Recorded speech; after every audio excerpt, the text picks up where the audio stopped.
Hey guys, hopefully you're doing well. Harry here, and today this video is about deep learning model, right? And hopefully you like my intro. This is from my SoundCloud. You can listen my track on SoundCloud and my all playlist. I do make sound for a hobby, right? So just for fun. So it doesn't bring me any capital value, right? So anyway, let's move on. Uh, Okay, so today topic is about truth behind artificial intelligence. So basically, we're gonna talk about the neural networks, right? So in this video, I will teach you uh, what is neural nets, right? I will show you how to work with the neural nets, and it will be really fun. If you are in finance, especially working with statistics, then this will make sense. Or if you are from like other industry, let's say you are from medical industry or you are from automobile industry, then of course it's also gonna help you to understand a little bit about what kind of statistic we're talking about, right? Anyway guys, let's move on, right? So let's move on. Right guys, so this is our Jupyter notebook. So first thing first, these are all the code we're gonna look through today, right?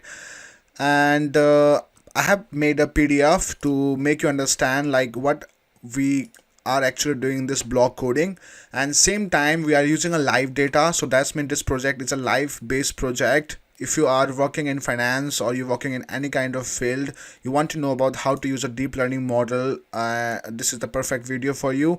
And same time, if you're in finance and you are working with solving about finding a relationship between the two variables, then this is the perfect video. So we are using Bank of America and we are using JP Morgan, right? So everybody know about the Bank of America, JP Morgan side. These are the top four bank of America. So these are like the big banks, right? So big fours, you can say that. And the framework we're gonna use is PyTorch. So we are not using TensorFlow. So different between the PyTorch and TensorFlow is developed by Google, right? So Google has developed the TensorFlow, and you also know about the skitlearn. A lot of machine learning engineers does use a skitlearn. So skitlearn is coded in Python, but is the base language is C++, right? And PyTorch, well, about the PyTorch is developer, those are provided from Meta is a company which is the parents company of Facebook, WhatsApp and Instagram. So Meta has like a big community. So you know about the React framework and all those JavaScript framework was related to Node.js.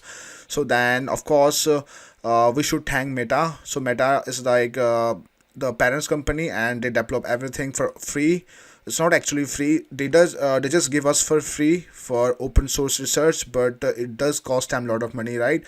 So let me quickly get into the thing what we are working into the historical data. We're gonna look after this open close price, right? And of course for Bank of America also we're gonna look for the open close price. So yeah, so I'm just gonna cut this off, right? And we have to move on into this PowerPoint first, right? Okay, so let's start from here, right? So let's begin from right guys. So the objective of this video is to make you understand how the neural network work, right? In this video I will only cover 6 of this objective. 7th and 8th objective will be covered into the another short video, because this video gonna be quite long. Okay, so let me start with the introduction part, then I will show you the basic component, then we will look through the activation function, then we will see how we're gonna build our own neural network using PyTorch. I will make another video on the TensorFlow in future with different data set, right? And we're gonna look after the loss functions, then we'll go through the training loop, right? So let's see how we're gonna do this, especially with the training loop, right? So okay, first thing first, what is neural nets, right? So you can see a image into your left hand side, this one, right? You can see the cursor over here, this one. This is a neural nets, right? So in the neural nets you have input layer. We have a 8 input layer in this picture. Then we have a hidden layer 1 which has 9 neuron, and we have a hidden layer 2 which has a 9 neuron again, and we have a hidden layer 3 which has a 9 neuron again. Then we have an output layer. In output you can see like we have 4 output, right? So imagine let me give you a simple example, right? imagine like you have a input will be like your counting number from 0 to 9, right? You have a 10 input, you can consider like that, and you have a hidden layer 1, hidden layer 2, and hidden layer 3, right? On those three layers there's a lot of computation going on, there's a lot of formulas over there, right? And after that, there's a lot of activation function has been activated. Then the output will be like, let's say uh, we have a 10 output. In 10 output we have to identify the image of the input. So if you see in the slide, the first picture of the slide, when we have inputted 2 from here, it's went to the input layer, then hidden layer, and you can see over here it has identified its number 2, right? You can see it has recognized the image, so the image has been recognized with the help of pixels, right? So this is a convolutional neural net. So we are not going to talk about the convolutional neural nets, we're going to talk about the basic neural networks, which is going to help us to make a decision, right? So this is the decision boundary over here. With the decision boundary you can make some certain decisions, because the data set is about annual salary and the age, right? So you can see over here, we have used activation function. Activation function help us to separate this boundary. You can see the boundary over here to different color, but there's a one boundary over here. These are the use of the activation function, and these are the binary digit. So a lot of people from statistic field, they know uh, that most of the time the simple way, I'm like the simple separating the boundary, we can use a linear, which is basically a line, right? Or we can use a sigmoid function, right? So sigmoid is basically your classifications, but they call it logistic regressions. They call it logistic regression because it is actually work into the probability, but it's actually a classification model, but they still end up calling a regressions. Right, so I'll make a video in future about the whole statistic course, right, where I will teach you like how to use your statistic knowledge to um do some data analysis task, right? Applications of neural network, right? So in real life scenario we can use our neural nets into various applications, so it's more about the research and development, right? So you can see over here on the right hand side, that's the object detection, right? So neural networks has been trained to detect those objects. It can detect bicycle, it can detect car, it can detect person, and it can detect a truck over here, traffic light. So how is this possible, right? So that's the main question arising in your brain right now, right? So it's really simple and really easy. You gonna capture all those image, right? You're gonna remove all the background. You have a millions of image, right? You're gonna label them with the certain thing. Let's say a car image will be car, a bike image will be bike, and you will train them. You will train them, and after training them for hours and hours, right, or maybe for days or months, then you will deploy that model, and it will automatically start detecting over there, right? For that you need to make your neural network really strong. The architecture need to be really good, because uh, because you are training them for months. And of course, like, ChatGPT is take I heard somewhere it's been trained for like 3 to 6 months, right? And that's why it's so powerful, right? Same time, this all algorithm has been trained for days and months, right? So another example is the breast cancer. You can see like there's a algorithm which can detect the breast cancer, right?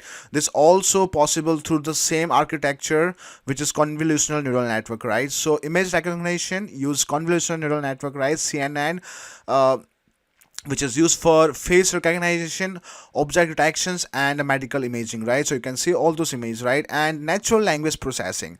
A lot of people have heard about large language model, right? So in large language model you use a transformer, right? So similarly, natural language processing is has been used on your sentimental analysis, right? So in Facebook, in Twitter, when you write a rude word, you can see that it's automatically get removed, right? It automatically give you warning, right? And you put for a review, then after a review they make a decision, right? The panel will make a decision. So how is possible? It's possible through natural language processing. All your hate speech, all those bad words being put into a blacklist, through natural language processing, right? So this basically like a classification model. You have a list of array, or you have a data, or maybe say a database which contain a list of those words, right? And it's been trained into those data, and then it will automatically and it start automatically looking after those word over all server, right? So healthcare system also using object detection, or we can say image processing. So you can see nowadays the cancer or heart diseases can be caused early while using this technology, right? So yeah, let's thanks to a neural net and those researchers, right? So this one is the bit extra I had added into the slide. So this is my work from last year, where I have used the machine learning model to make up predictions between the FTSE 100 and HSBC. So HSBC stand for the Hong Kong and Shanghai Bank, right? So this is the bank, international bank, right? And another is the FTSE 100. Those FTSE 100 is the index market of the 100 companies. So it's actually the economy of the UK. You can monitor the economy of the UK. So we are not using GDP to monitor, but sometimes we use companies to monitor the country, right? So 100 companies of UK and HSBC, you can see they have exponential growth, right? So when the FTSE 100 increases, HSBC price also increases, right? So that's mean when HSBC shares increases, FTSE 100's index also increases. So what is FTSE 100? FTSE stand for Financial Times Stock Exchange 100, right? So that's 100 companies of the UK's. They are very powerful companies, and same time those contain the all sectors, is contain all medical, IT, all manufacturing, same like BAE Systems, same like Thales Group, like all those defense also involved into this index market, and all the pension fund is inside this FTSE 100, right? So you can use neural network in fintech for fraud detections, stock market predictions, and algorithm trading by identifying pattern in financial data, right? So this is the algorithm trading, right? You are finding the trend over here, right? uh, Okay, so next is I have used another one, that is the FTSE 100 into your y-axis and S&P 500 into your x-axis.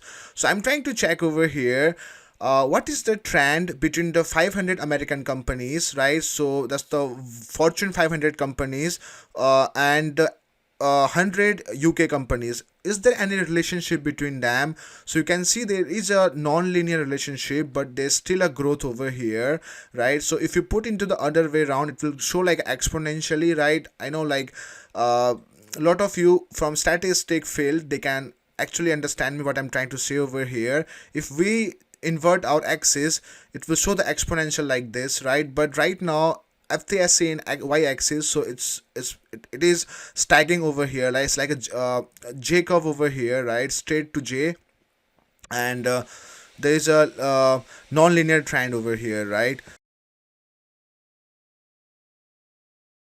So have you guys ever wondered like how our brain work? So our brain work like this, right? So we have dendrites. So these are the branch-like structure that receive a signal or input from other neurons, right? The dendrites bring information into the neurons. Then you have the soma cell body. The soma process the incoming informations from dendrites. It's act like a decision making center, determining whether the neurons should send a signal forward, right? You can see the data flow from here. It's take an input from here, then it's flow from here. So soma will decide whether it's gonna fire or not, right? So it will fire the neuron or not. It will determine if the neuron should fire or not. Okay, so that will be a simple explanation, right? So axon, once the signal is processed, the axon transmit the output to other neurons. The axon end in terminal branches which connected to the dendrites to the next neuron in network, right? So imagine like you have an input from here, then it's go to soma, it will decide whether it's fire or not. After that it will go through this network. It's like go to axon terminal, and axon another dendrite is connected over there, right? Yeah, so that's the basic. So let's move on to another one. So now it's time to compare the biological and artificial neuron, right? So dendrites receive signal from other neuron. These are the dendrite side. Similarly, artificial neural network receive features from dataset, right? Features uh, can be the closing price of your let's say two companies, right? So feature one will be company one, feature two will be company two. Just think like that, right? Then after that, soma process incoming informations and make a decision, right? So the soma, and in artificial we have summations, combined input with association weight, right? So we'll sum up the value, and axon transmit the process signal to another neuron. So this these are the part of the exit, right? So similarly, output pass the result to the next layer in the network, right? So yeah, so what our neural network look like in Python programming, right? So these are the basic idea of a neuron, right? So what is neuron? So in mathematical way, a neuron has a weight and a bias, right?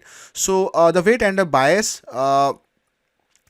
so Z define the weight sum, which are linear combinations, and the W represent the weight associated with the input, and X are the input value, which is the features over here, and B is the bias term, right? And N is the number of input. So this is the simple formula you have to remember. And so all this idea you can see over here: input 1, input 2, input 3, and we have nodes, right? After node is have a weight 1, weight 2, till weight n, which will be right now weight 3, right?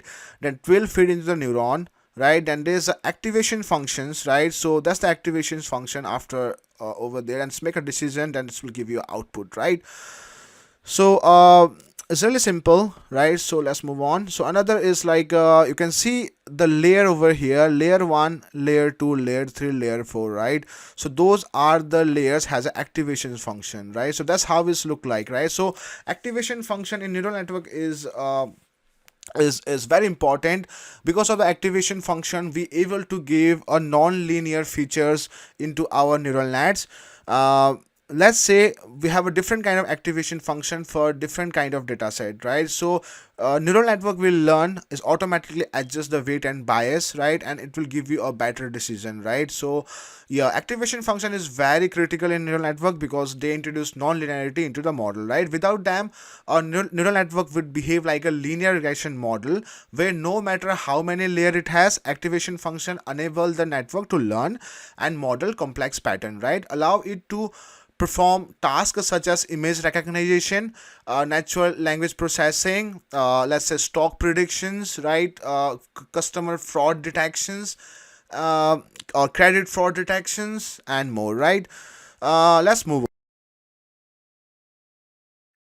Guys, so these are the result of the activation function. So you can see over here that's the non-linear best fit line has been uh, um predicted inside this nonlinear scatter plot, right? So they allowed the model to capture nonlinear relationship in the data set, and this is a decision boundary, right? So activation function help the network create flexible decision boundary for classification and regression task, right? You can see over here. So there's a cool decision boundary over here, which can say the blue line over here, right? Sorry, blue scatter dots over here, and the black line decide this decision, right? And you can see the right one, right? So let me explain you what exactly was this of my project, right? In this project I was trying to find like which are the customer who is making a purchase. So class 1 is the customer who are making purchase, right? And class 0 is the customer who are not making any single purchase.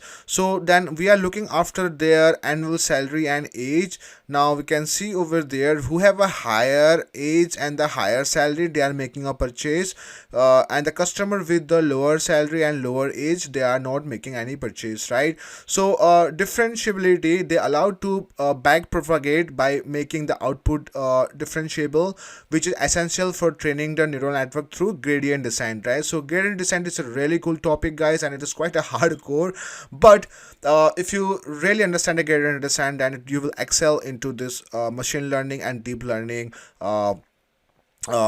field, right? Right, guys, this is the one of the most important topic. how to build activation function in Python, right? So it's quite easy though. If you have went through my videos how to do a functional programming, then you remember how to use a function, right? So I have defined a function sigmoid over here, and my input parameter is x. Then you will exactly gonna make this formula of sigmoid. You can see my cursor, right? And you have converted into the Pythonic form over here, right? Similarly, you will do with the other activation function. So that's really easy. So let's talk about sigmoid function, right? So sigmoid activation function. So you can see the image over here. See how we had made a decision boundary with the sigmoid activation functions. So red is the true, and sorry, red is the false, and blue is the true, right? And green is the out decision boundary line, right? So the sigmoid functions map any real numerical value uh, into the range of 0 to 1, which basically convert into the binary form, right? And it is commonly used in binary classification problem. So range is always between 0 to 1. So use case is suitable for binary classification, especially in the output layer of a neural network, where the prediction need to be interpreted as a probability, right? So what's the pro and cons, right? The pro is output is smoothly mapped between 0 and 1. The con is sigmoid function can suffer from vanishing gradient when the input is too large or too small, causing learning to slow down, right? So that's why we don't only use a sigmoid activation function. We have different activation function over there, right? So the basic activation function is sigmoid, which is known as the logistic regression, right? So linear and non-linear prediction. So this is the best example of linear and non-linear predictions, right? So when you are using activation function correctly, you can make a linear prediction as well as non-linear predictions over here, right? So or a trend line who shows the best fit line between the two variables, and is so the a perfect best fit line with the less number of error is known as a best is known as a linear function, right? And you can see non-linear function is have a non-linear scatter plot, and we have to find the best fit line, but we have to convert those best fit line into a degree of polynomial, right? So we need to have a certain polynomial features over here. So this line need to have a certain degree of polynomial features, maybe degree 2 or degree 3 or any kind of degree in machine learning model. But in deep learning model, if we have a good activation function, it will automatically detect the best fit line even for non-linear, right? So that's the difference between machine learning and a deep learning model, right? So in machine learning model, you have to convert your features, and you have to convert them into some degree, right? Some degree, so it can cover those non-linear behavior, right? But in deep learning model, it will automatically do that. There's a term known as a forward and backward propagation, right? So that's why we call neural networks or a deep learning model are a self-learning model, and it is not like the machine learning model.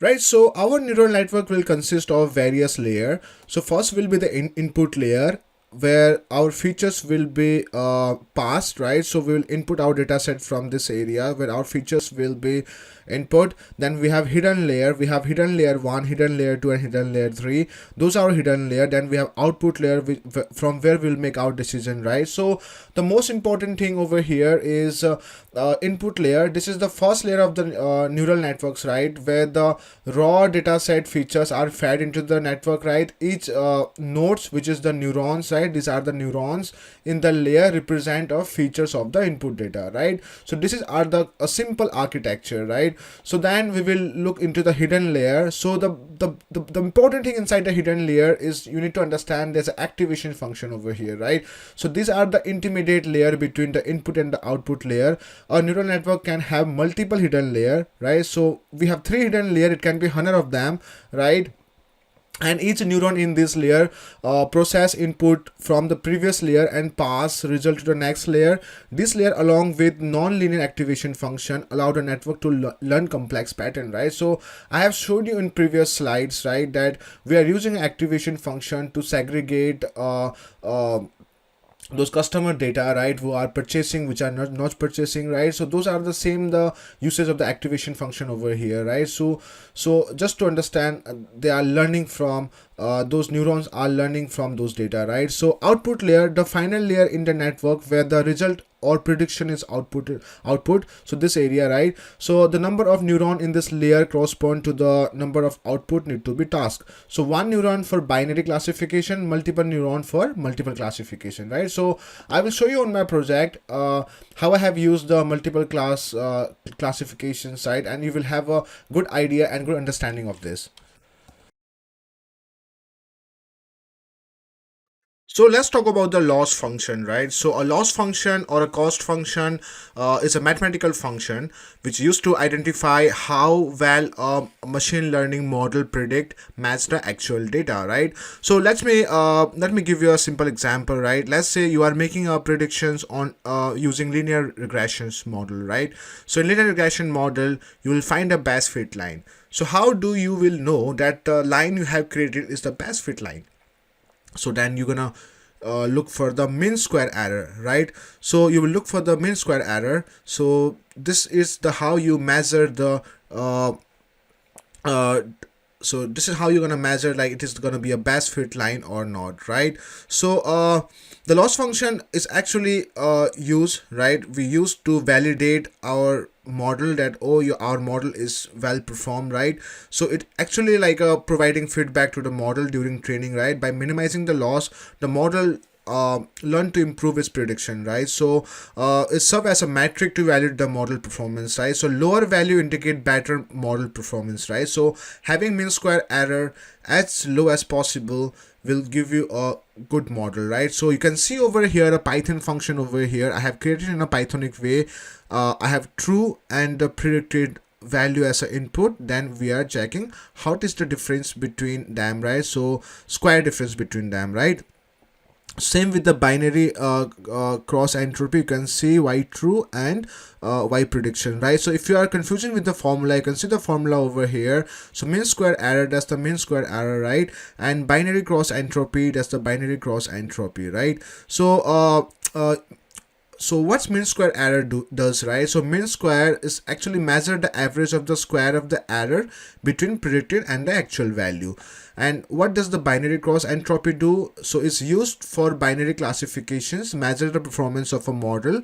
Those output is a probability between 0 and 1. So the difference you can see over here, this you're gonna use for regression model, right? The binary cross entropy you're gonna use for classification model because it's for the binary classifications, right? So and categorical cross entropy use a multiple classifications, measure the performance of a model which output is probably distributed across multiple classes.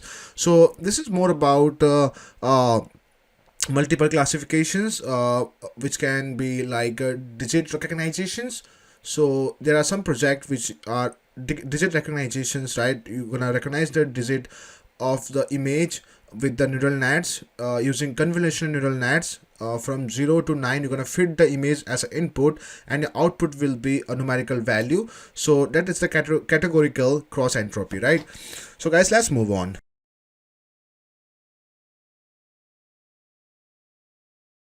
So now we are getting more closer to the architecture, right? So feed forward mechanism. So what is a feed forward? So feed forward is the process by which data moves through the neural networks, right? From the input layer through hidden layer to output layer. So we have to understand that there's a simple feed forward, which is in the term, the data will move from input layer, that's the first one, right? And it will go to hidden layer, which will be multiple hidden layers, right? Then it will go to the output, where the output you will visualize those data or you can make predictions over there, right? So during the feed forward process, each neuron calculate a weight of some of its inputs, adds a bias, and then applies an activation function to produce the output. This output become the input to the next layer, right? So it's simple, like it's just like you have remembered this formula as previously which I have mentioned you, right? So W represent your weight, right? B represent the bias, and XI is basically your input, right? So this is the first input, right? So you will have a multiple of them, right? And you have activation function. The activation function introduce non-linearity, right? Allow the network to learn and approximate complex functions, right? And then it will feed to the next layer, right? So the output from one layer is used as the input for the next layer until the final output, right? It's reached where the prediction or classification is made. So what is the forward propagations, right? So this is the simple algorithm I have wrote for the forward propagations, right? So I've used the same functional programming, right? So we have x, which basically x is our basically input, right? And we have w1, right? So W1 represented the weight 1, where B1 represented the bias 1, W2 represented the weight 2, and B2 represent bias 2, right? So first, that is the first we are trying to calculate, right? So we are trying to calculate the first layer, right? And after that we're going to use the activation function. Then we'll go through the second layer, right? And we'll use a sigmoid function, right? And we're going to return, of course we're going to return our second activations, right? uh, so this is a very simple and straightforward, and you can see over here I have mentioned in the formula, right? So weight sum of the hidden layer, right? And activation of the hidden layer, then weight sum of the output layer, and activation of the output layer. So A2 is basically the activation 2, right? Final output of the network after applying the sigmoid function, right? So then we will return the A2 from here. That will be the forward propagations, right? So this is how it's look like while visualization. So this is the forward propagations.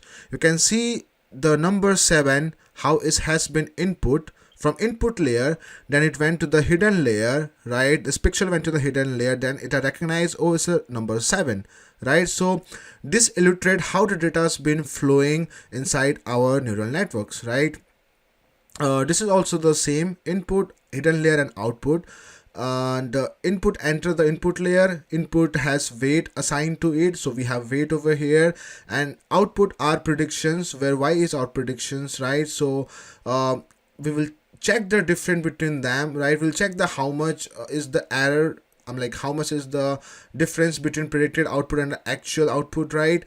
Then this way you can visualize the backward propagations, right? So backward propagation is something that's why it's called deep learning model are more smarter than machine learning model, because they are self-learning model, right? So this is the way how data has been flowing over here. So once we have made up predictions, then it will propagate backwards, right? So backward propagations aims to calculate the negative gradient of the cost function. So I will show you another slide, right? This negative gradient is what help in the adjusting of the weight. It gives us an idea of how we need to change the weight so that we can reduce the cost function, right? So cost function is mean square error, right? For linear regression, and cross entropy for the classification model, right? So backward propagation use the chain rule. If you remember the derivatives in your college or university or in school, right, or you are self-learner, then the chain rule involve taking the derivatives. This involve calculating the partial derivatives of each parameter, right? So these derivatives are calculated by the differentiating on weight and treating the other as a constant. As a result of this, we have a gradient, right? So backward propagation allow us to readjust our weight to reduce output error, right? So this error is propagated backward during backward propagations from the output to the input layer. This error is then used to calculate the gradient of the cost function, right, with respect to each weight. So you can see in the diagram how the backward propagation work, right? So after this slide, you can see the feed forward, right? So sending all those data into first layer to second layer, then output, right? So now we will iterate, right? We're gonna iterate into backward, right? So error difference between predicted output and actual output, right? That's what we get. After that, we're calculating the error.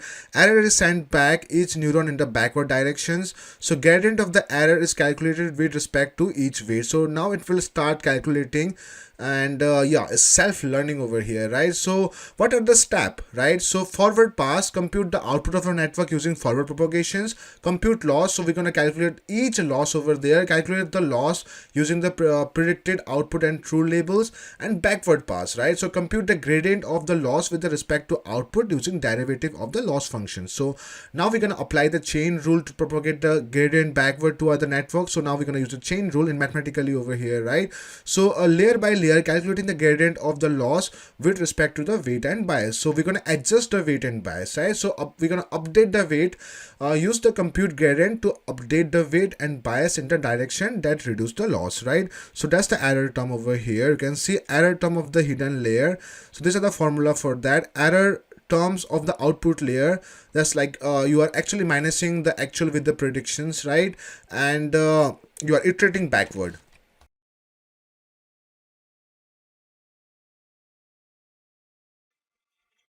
Gradient descent, right? So calculating gradient, so the gradient is a vector that contain the partial derivative of the loss function, right, with respect to each parameter, weight or bias in the model. It tell you how the loss change as the change the parameter, right? So gradient, right? So the gradient of a loss function indicate the directions and the rate of change of the loss with respect to the model parameters.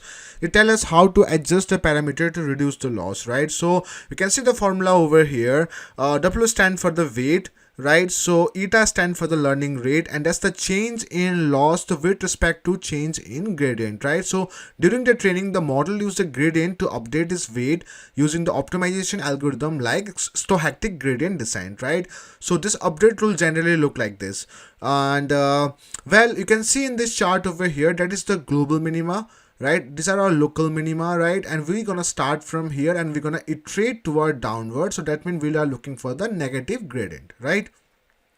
So we have a negative and positive gradient, right? So when we look for the slope, when we're looking for the last slope, right, you can see here we're looking for this area, right? We want to get over here, right? So we are actually looking for the negative gradient. So this was our formula, right? So weight new equal to weight old minus learning rate, which is the alpha, where change in loss divided by change in gradient, right? So this is the same formula but into a different way, but it's the same usage, right? Anyway, so let's read out this, right? Let me read out for you. To know in which direction to navigate, gradient descent use back propagations, right? So more specifically, it used the gradient calculated through back propagations. This gradient are used for determining the directions to navigate to find a minimum point, right? So last time I mentioned you, right, this is the global minima, that's a local minima. So we are looking for the global minima over here, right? So specifically, we aim to find a negative gradient that's going to negative directions, right? This is because a negative gradient indicates a negative slope. A decreasing slope means that moving downward will lead us to the minimum point, right? We're looking for minimum point. So that's the minimum point, right? That's a loss, that's your mean square error, right? So there's a weight, and it's quite wrong over here. There should be a bias somewhere over here, because it's a weight and bias into the bottom axis, right, bottom plane, right? So anyway, the next step is evaluated and updated according to the behavior of the cost function. The higher the gradient of the cost function, the steeper the slope and the faster a model can learn, right? So higher learning rate, right? A higher learning rate result in a higher value, and a lower rate result in the lower step values, right? If the gradient of the cost function is 0, the model stop learning, right? So we have to remember that if the gradient of the cost function is 0, the model will stop learning. So learning rate, right? So what is a learning rate? So learning rate is a tuning parameter that determines the step size of each iterations of gradient descent. It determines the speed at which we move down the slope, right? So this is our, let's say, global minima, right? So we're slowly iterating downward, right, to get into our location, right, the point of our interest, right? So you can see over here there's a quite different size, right? There's a different size over here. So we have a quite high learning rate over here, then we becoming little bit closer, and we have a small learning rate over here, right? The step size play an important part in ensuring a balance between optimization time and accuracy. The step size is measured by the parameter alpha, right? So these are your step size, right? A small alpha means a small step size. If alpha is 0.001, alpha can be 0.01, alpha can be 0.1, right? So a small alpha means a small step size, and a large alpha means a large step size. if the step size are very large, we could miss the minimum point completely. So remember, like having a large step size, we can completely miss our minimum point, right? So this can yield inaccurate result if the step size is too small. The oops, sorry. If no, the step size is too small, the optimization process could take too much time, right? So this will lead to a waste of computational power. So we have to have a perfect step size, right? So it's like we are tuning our model. So descending the cost function, right? Uh, so definition we can say over here is adjusting the weight is more important for optimizing the cost function, right? So the weight are updated using the formula. So this is the formula we have been mentioned twice over here, right? Over here, here, right?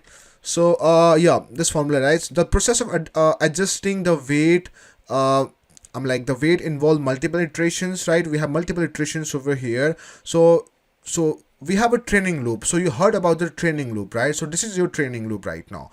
So when you are writing a loop in a coding, right, in Python to train your model, this are the training loop. So for each iteration, we take a step down the cost function to calculate a new weight by continuously applying the initial weight alongside the gradient and learning rate, right? So we can interactively determine subsequent weight, right, ultimately lead to optimization model, right? You can see the initial weight over here, we have learning rate over here, then we have a new weight. So if I can zoom this here, now you can see that makes sense, right? So the old one, right, this is your old initial weight, right, and learning rate, the alpha, right, this is your alpha over here, right, and new weight, this is your new weight over there. Okay. Okay, so yeah, it's the same thing. So we have to repeat this again and again and again, right? So in a simple way, new weight equal to current weight minus learning rate into gradient, right? So this is a gradient. Okay, Python programming for understanding gradient, right? So you can see over here, I have wrote a simple Python programming where I have a cost function, we have a gradient, we have a gradient descendant, right? And then we have a plot over here, then we plot, and this is the chart we receive over here, right? So we have mean square error, we have weight, we have slowly iterating through the global minima. Okay, I will provide this code into the GitHub. You can download from the GitHub, and you can make your own analogy, right? You can change the initial weight over here, you can change the step size, which is a learning rate, and the number of iteration, that's your loop, right? Similarly, this is the score and error depend on the gradient, right? So uh, when I wrote this code, especially when I was actually writing to make a small predictions of best fit line. The yellow one is the best fit line, right? And those are the scatter plot. Just use the random module right over here. You can see over here I have used the random module, right? So random module from Python to create those random data set, right? And I try to find the best predict line, and to make the best predict line, and I need to know is a best or not, then I have used the gradient descent algorithm, right, to make the best, right? And I try to evaluate the model. To evaluate the model, I have used mean square error, root mean square error, and r square, where r square is 0.99%, right? So that is really good. And you can see like mean square is very low, right? 0.0403, and root mean square is 0.22 sorry 0.2008. So root mean square is the root of the mean square error, right? So that's why it's like in this form, right? But now you can see the r square give a really good score. So that's mean like it's a best fit line. And same time, when we are iterating over here, you can see on those areas, right? So it's went really well. So chain rule, right? So chain rule is used to compute the derivative of composite function side in backward propagations. It helps calculate the gradient of the loss with respect to weight across the multiple layers, right? So in neural network, L is the loss and A is the activation function of the neurons, right?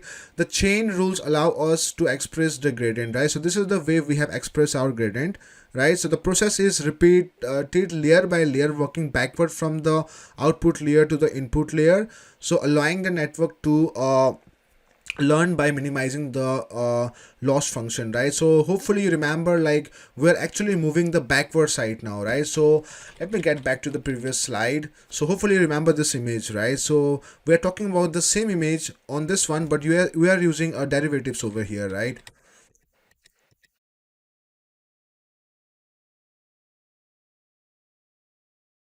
So let me show you some of my project, right, which I have worked last year, and of course also this year. So I'm gonna cover up overfitting, regularization, and conclusion into next video, right? So on this one, I'm just gonna finish right now, and before that, I'm gonna show you my project. So just gonna paste this. Okay, so this is a private project, right, which I haven't made it public. So what I'm doing over here is activation functions, right? So this is how I'm building the activation function over here. uh, so you can see over here, I have imported those libraries, right? After those libraries, I have created a line between -5 to 5 with the 50 values inside that. That's a for the variance, right? So create the variability. Then I have plot those line using the sorry those same values, right, using the activation function. Now you can see it's -5 to my +5, right? So similarly I have tried with the other activation function, right? So I tried to model with the tan, right? So yeah, I pretty much tried with all of them. ReLU, exponential, unit ELU. So there's a lot of activation function, and you can see the exponential activation function. If you see the scatter plot on the exponential form, then you will use the exponential activation function to find the best fit line. Hopefully you understanding what I'm saying. So these are the all the activation functions I have modeled, right? So let's try another one. So neural networks non-linear activation function, right? So using a non-linear activation function over here, we have loaded our data set, right? The data set contained 5 columns, right? 5 columns and nearly 9,568 rows, right? So I have wrote into a proper columns name, right? So we have average temperature, exhaust vacuum, average pressure, relative humidity, net hourly electrical energy output, right? So this is a data set contained 9,568 data points collected from combined cycle power plant over 6 years, right? So 2006 to 2011. uh, so after that, I'm just gonna do a simple EDA, right, to check the distribution of average temperature, exhaust vacuum, ambient pressure, relative humidity, and net hourly electricity energy output, right? So after that, I have data feature selection. In features, I'm selecting average temperature, and target is the exhaust vacuum. I want to see how my average temperature will affect the exhaust vacuum, right, or vice versa, right? So I'm gonna import a machine learning library where I'm importing train, test, and split, right? So I'm gonna distribute the data into 80% for training and 20% for testing, right? So I have train and testing over here, right? So sorry, splitting the data into training and testing purpose, right? So now I'm gonna import deep learning library, which is our Google TensorFlow, and which using a Keras backend, right? So after that, I'm gonna select the activation function, value, sigmoid, tan, and soft plus, right? Then I have created the architecture over here, right? So in architecture, I'm using 50 approach, right? And my batch size is 32, right? And we're using a linear activation function uh, in the uh, inside our layer, right? And yep, inside a layer, output layer, sorry, for first layer we are using the activation functions. So these are the activation function is gonna be input one by one to check which is the best one, right? And now we have used the training loop. After training loop, it's been trained, multiple times, take quite a lot. Now you can see over here, those are the loss bin plot. That's the first lot. Loss is for ReLU activation, second is for sigmoid activation, third is for tan activation, and fourth is for soft plus activation, right? So now we can do is because I have did this project for last year, so now we are looking into the regularization loss. Yep, so now we are making a predictions, right? Now you can see the predictions over here. We are trying to predict which is the best fit line, right? So R square for soft plus is 72%, right? And R square for tan H is 47%. R square for sigmoid is 73%, where R square for ReLU is 74%, right? So these are the R square, right, we have received while using a different activation function for the one simple scatter data set, right, where we are finding a relationship between average temperature and exhaust vacuum. Yeah, there is a non-linear relationship, you can see over here, right? It's like a S curve, right? So it's better to verify according to the R square, where it will give us a best prediction. So yeah, so another one, I have changed the features and target. Our features is average temperature and our target is net hourly energy output, and I did same. I have used a activation function, then I have used the approach list different, right, 10, 20 and 50, and I have different color, right, green, orange and red for my approach, right? So now this is with the approach 10, right? You can see with the approach 10 with a different activation function, and this is approach 20 with different activation function, and approach 50 with different activation function. I want to know how will it perform if I change the approach and activation functions differently, right? So now you can see over here, let's evaluate one of them, right? Let's look after the ReLU activation function, right? So we have ReLU where R square is when approach is 10, 0.91, that was 91%, right? Let's look into another one, approach 50, right? Approach 50, and we're gonna look for ReLU approach 50, right? So there you go, ReLU approach 50, 0.91%, right? Just the difference between here is 1 and 2, right? And similarly other also have a same kind of condition. If you look after the sigmoid, these are the sigmoid one, we have 6, 8 and 7, right? So that doesn't make that much different, right? So there is all metrics. Sorry, I was actually looking for the hard side, but actually I have created a whole dashboard over here with the data frame, right? So we have mean square error, R square error with different approach, right? So it's depend on the approach, right? So yeah, so hopefully you understand what I'm trying to tell you over here. Let's move with this one. Right, guys, this is the one of my private project, right, which I haven't declared publicly, right? So building neural network from scratch for customer dataset, right? So this is the same one, right? So we actually looking after the activation function 3, right? So that's why I gave this layer into the top, right? So activation function 3. So yeah, so what we are doing over here is we are initializing additional parameter.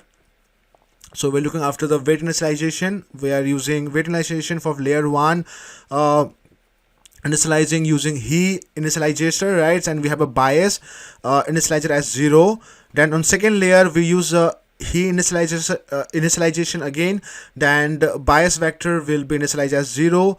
And third output layer where initialization will be same again, he initializations, and bias initialize as 0, right? And we are using an activation function which will be our sigmoid and ReLU, right? In for forward propagations, you can see over here we have layer 1 with the pre-activation function, right, and layer 2 with the pre-activation function, and layer 3 is our output layer, right? So And let's see, after that we have cross entropy binary classifications, right? And we are doing backward propagations. And after that we're updating the parameters, then we're using a training loop, and then we are making the predictions, right? So these are all the table of content, right? We're importing, loading data set, feature engineering, he initialization, we are making those algorithm, right? And we have activation function sigmoid and relu. Then we have forward propagations, we had computing loss, we had backward propagations, we have update parameter, training model, splitting data into train and trace, and we have loss and accuracy, then the predictive analysis and decision boundary, then model evaluations and classification. We have 14 of them. So first we are loading our library. Then after loading we have gender, age, salary and purchase. These are our binary, right? So we have thousands rows and 5 column, right? There's no null values, that's mean like there's no missing values, right? And we can see the data types over here, right? After that we are doing statistical analysis. You can see the mean age is 40, right? And the salary is 72,689, and the purchase is around 0.40, which is below the 5. Let's say it's almost a no, right? So that's it is, right? And I'm just gonna see the mean and the max, right? So that's the max. That's quite a lot, right? That's 100%. So minimum is actually a 0. You can see the purchase is actually a 0, right? So after that I'm gonna do feature engineering. I'm gonna select my rows, my column, right? I'm selecting 2 column, which is our age and salary, right? Then we are selecting our target, that is our binary, right? So our binary digit, right? So I'm doing a standard scale over here where I'm minusing a data point with the mean value, right, and dividing by the standard deviations, right? And after that I'm checking the dimension over there, and that's the algorithm for the he initialization parameter, right? So I'm not gonna go through this, right? And I'm just want to show you the process. I will make a separate video on how to create all those algorithm. So after that I have an activation function sigmoid and relu, which I have mentioned in the whole presentations, right? So these are the function over there. Then thus we are creating the forward propagations, right? So we are creating a forward propagation from scratch. And after that we have there we go, we have computing the loss, right? We're computing the loss over here.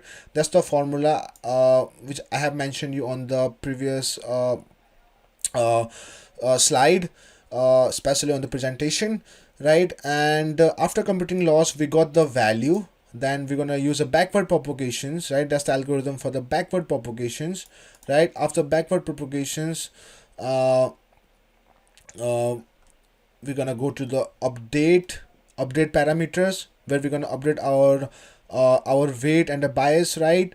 So after that we're gonna have a training. We're gonna train, this a training loop where we are training our model, right? We have 1,000 iterations with a learning rate of 0.001. So we are slowly approaching to our global minima.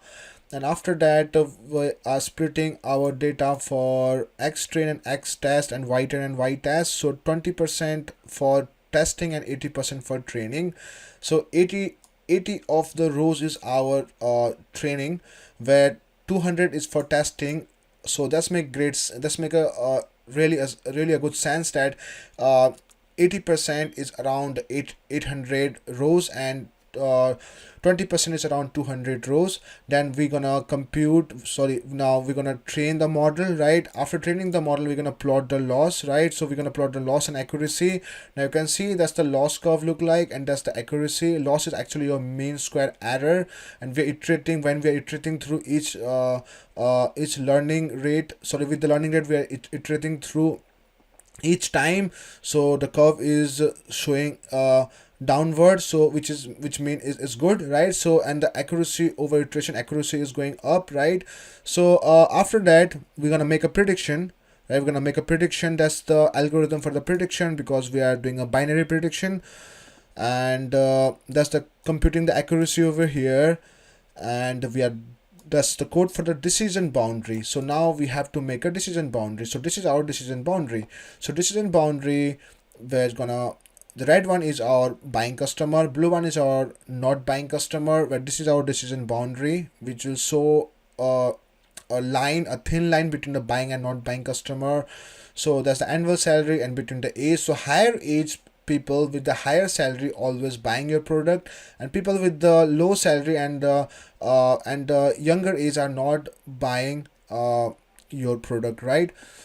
And we're gonna do some model evaluations. For that, we're gonna import the confusion matrix and ROC curve from our classifications for our classification report, right? So this is how we are building the our classifications report. So that's the true positive, true negative, false positive, and false negative. This is our truth table. So let me make you understand what the truth table is, right? So truth table will in this, let's say the red one, right, is in the green area. That's mean that's a correct predictions, right?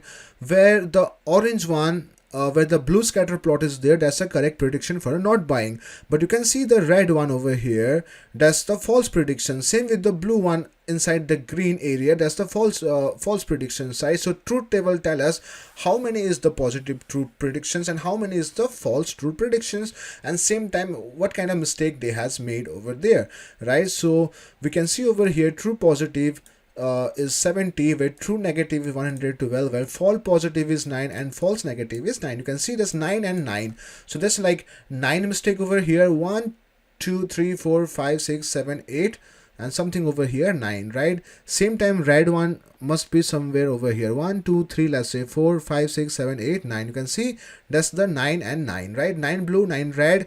That's give us exactly 9's false positive and 9's negative, where true prediction is 70, where true negative is 112. So that's mean the customer, buying customer is 70, not buying customer is 112, right? And you can see the accuracy is 91%. That's really good. The model is very precise, 88%, and we have recall over here 88%, and F1 score is 88%, right? So that's the ROC curve, right? So I'll make a video on future about the truth table and of course about the ROC curve. Right now our ROC curve is fantastic over here, right? And whereas area is 0.97%, right? Okay, so this is the current code I want to show you before I finish this video, right? I'm just gonna run this. So this one is I'm building a neural nets, right, with the help of PyTorch. So I have mentioned you earlier, right, in the starting of this video I have mentioned about the PyTorch and the TensorFlow, right? It's a Meta and the Google, right? So we are basically using the Meta platform open source library right now, right? So there's a torch over there, right? So you import torch, and so there's the I will basically gonna make a video, so I will explain what each of them does, right? So right now, so just to finish this video, I will just gonna run some of this code to show you what we are doing over here. So I'm fetching the data of the two companies, right? So I'm doing a functional programming here. So I'm looking after JP Morgan and I'm looking after Bank of America, right? So I'm gonna find correlation between them. I want to know what is the relationship between them between 2023 to 2024 from today's date. That's the live right now, right guys? You can see over here 0922 to 0922, and the year is different for 1 year, right? What is the condition of the market from 1 year, right? So I have created the architectures of the neural nets using PyTorch, right? So I'm not gonna split my data into a train and test, right? So I'm just doing a simple prediction, right? So if I find some trend, then I will make this project a bit longer and I will iterate it again and again to make it more powerful, right? And make it more valuable to make a decision, right? But here now we are through the training loop. So I'm just gonna run the training loop, right? So there we go, that's the training loop. So I have took the 200 approaches which I have mentioned in the slide. That's your learning rate, right? That's the number of approaches, right? And this is your X is your features, Y is your target, right? And there we go. Now you can see the loss is quite weird, but yeah, that's fine anyway. The distribution also look fine. It doesn't shows any kind of uh, any kind of but see the thing, right? We have to understand the heteroskedasticity and homoskedasticity, right? Sometime uh, we know able to find the hetero and homoskedasticity, right? So but if I make a plot again, so now you can see over here it has a little bit of heteroskedasticity. And let me show you what is heteroskedasticity. Sorry, my spelling might be wrong, right? But I'm just gonna, yeah, just gonna show you, right? So this is your heteroskedasticity, this is your homoskedasticity, right? For this one you need a Gauge model, or you need a lasso or regression, sorry, lasso or ridge regression model from your machine learning library skitlearn, right? And you have to also do the feature, you have to also use the polynomial features over there, right, with certain degree to cover those non-linear behavior. But yeah, it does have little bit though. We can see over here this area is look like a little bit of con, right? And of course you can see it's not that much variant the distribution, but it's okay in same time, because r square is 0.93%. Sorry, 93%, 0.93, that's like 93%, right? So that's kind of okay. But yeah, hopefully you enjoyed watching this video, right?